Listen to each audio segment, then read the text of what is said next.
With more than 45,000 cases, Singapore's COVID outbreak was one of the worst in Southeast Asia.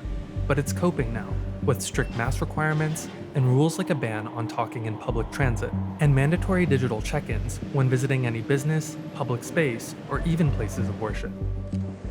This Friday, the government's taking a risk and holding a general election it could have scheduled as late as next April.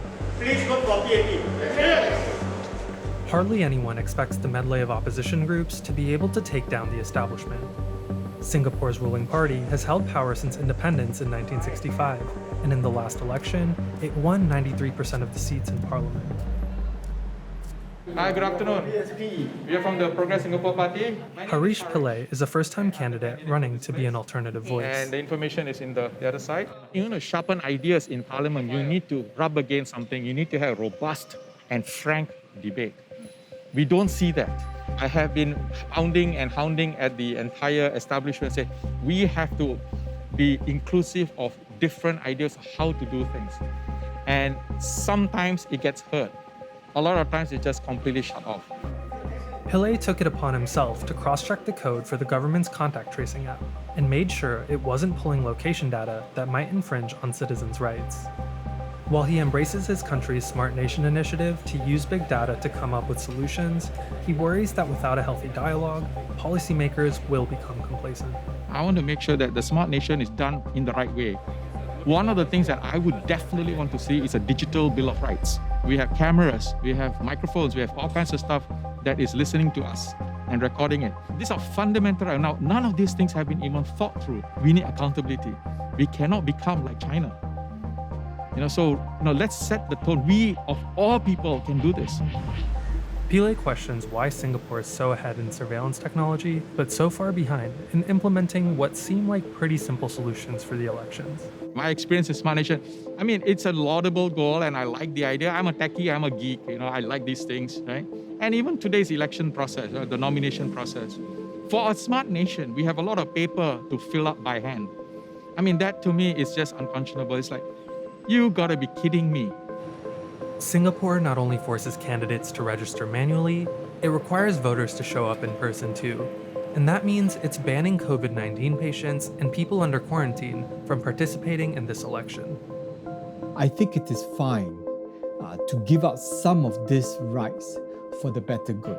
If we put the country first before our own individual needs, give us some of this liberty, I think the world can be rid of COVID-19 much earlier. For the individual, I'll bow my head low and say I'm really sorry.